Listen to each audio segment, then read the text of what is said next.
There's no feeling more intense than starting over. If you deleted your homework the day before it was due, as I have, or if you left your wallet at home and you have to go back after spending an hour in the commute. If you won some money at the casino and then put all your winnings on red but it came up black. If you got your best shirt dry cleaned before a wedding and then immediately dropped food on it. If you won an argument with a friend and then later discovered that they just returned to their original view.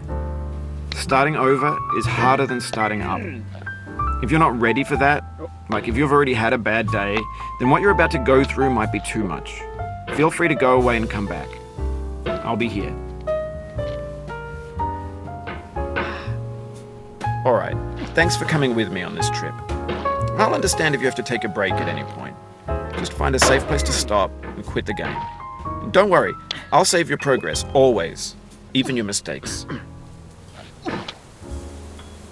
This game is a homage to a free game that came out in 2002 titled Sexy Hiking. The author of that game was Jazzuo, a mysterious Czech designer who was known at the time as the father of B games. And B games are rough assemblages of found objects. Designers slap them together very quickly and freely, and they're often too rough and unfriendly to gain much of a following.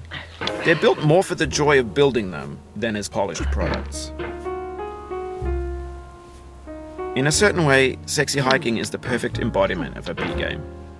It's built almost entirely out of found and recycled parts, and it's one of the most unusual and unfriendly games of its time. In it, your task is simply to drag yourself up a mountain with a hammer. And that act of climbing, in the digital world or in real life, has certain essential properties that give the game its flavor. No amount of forward progress is guaranteed.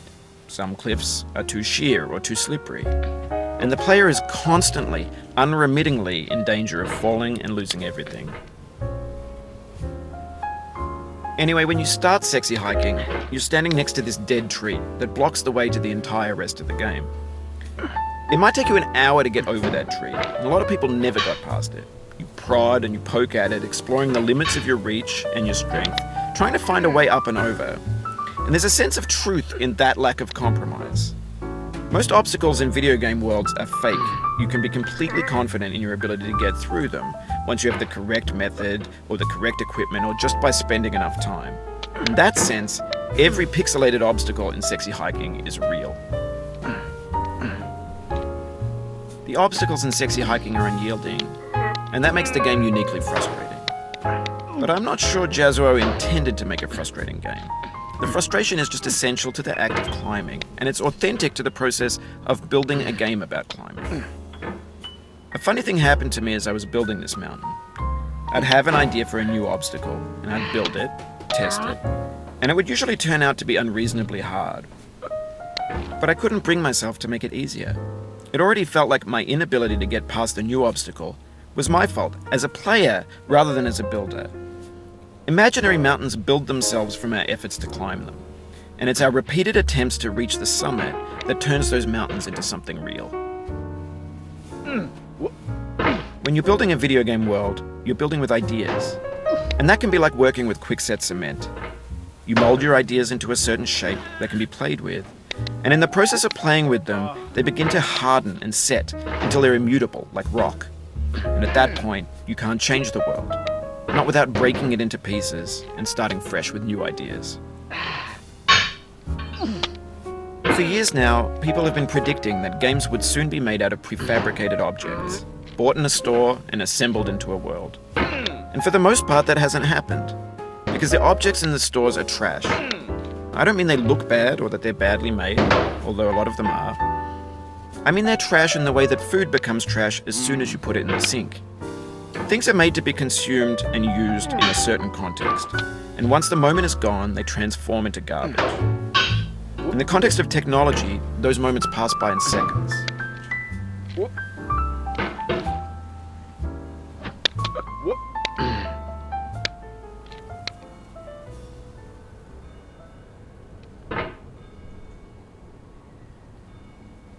Over time, we've poured more and more refuse into this vast digital landfill that we call the internet. It now vastly outnumbers and outweighs the things that are fresh and untainted and unused.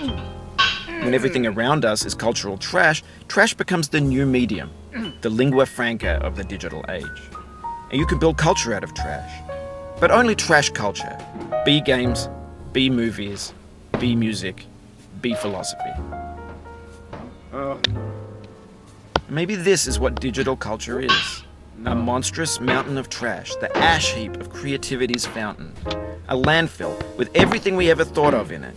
Grand, infinite, and unsorted. There's 3D models of breakfast, Gen X's fanfic novels, scan magazines, green screen Shia LaBeouf, banned snuff scenes on LiveLeak. Facebook's got lifelike bots with unbranded adverts and candid shots of Kanye and Taylor Swift mashups, car crash epic failed GIFs, Russian dashcam vids, discussions of McRibs, discarded, forgotten, unrecycled, muddled, rotten, untitled. Everything's fresh for about 6 seconds, until some newer thing beckons, and we hit refresh. And there's years of persevering, disappearing into the pile, out of style, out of sight. In this context, it's tempting to make friendly content that's gentle, that lets you churn through it but not earn it. Why make something demanding if it just gets piled up in the landfill, filed in with the bland things?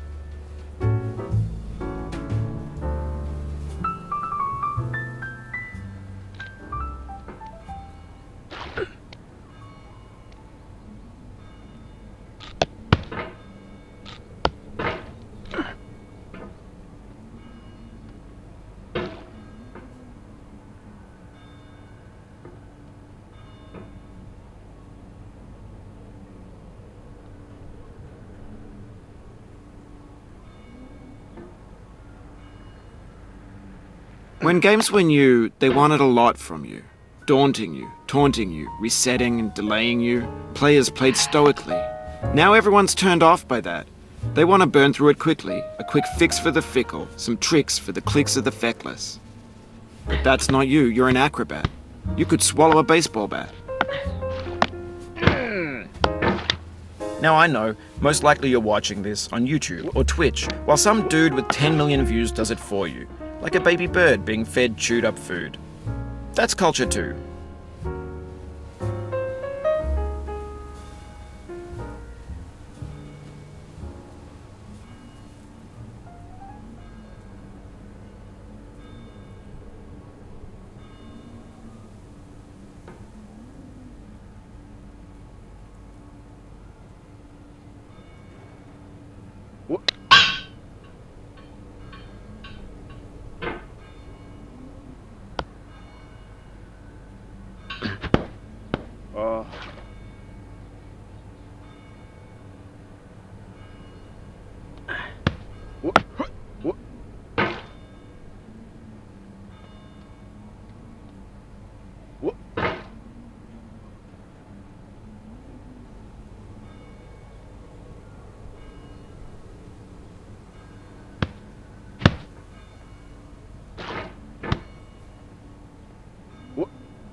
You'll be back here again and again. Avenge and repent until you've ascended.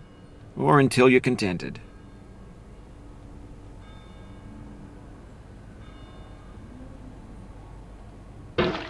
Oh, you just lost a lot of progress.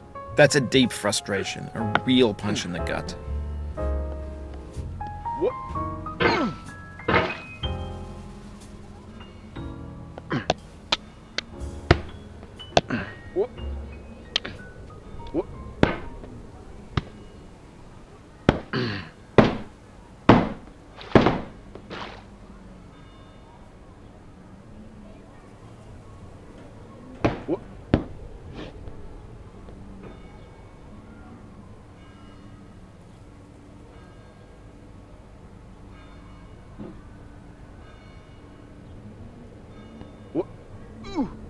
Oof, sorry about that.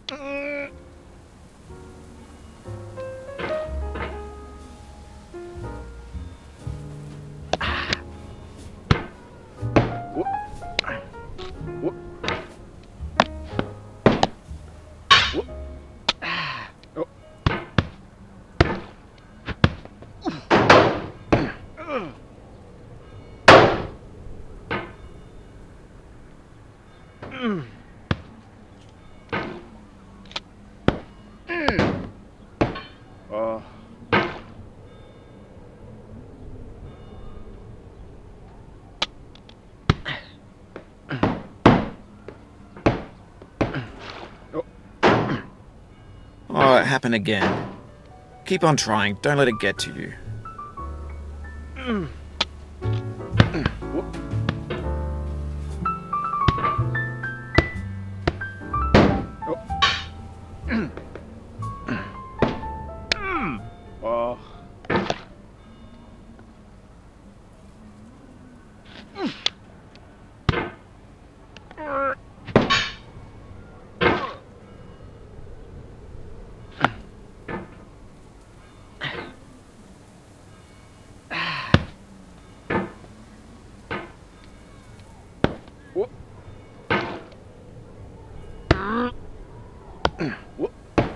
Oh no.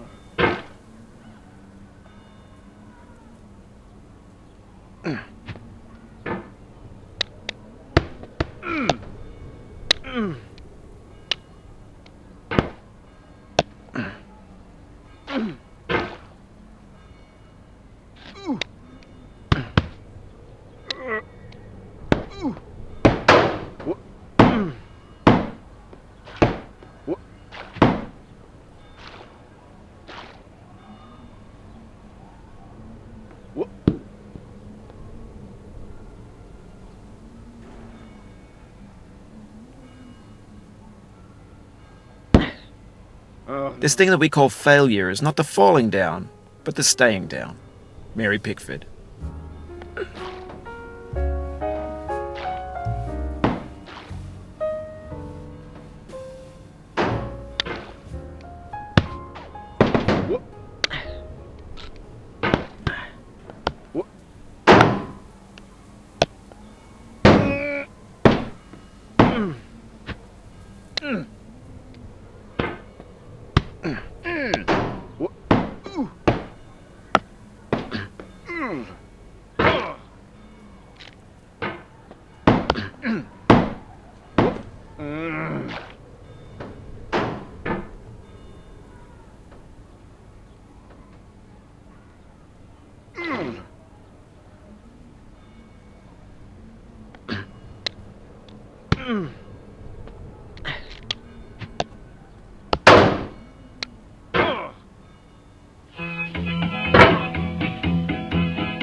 Getting there still, boy.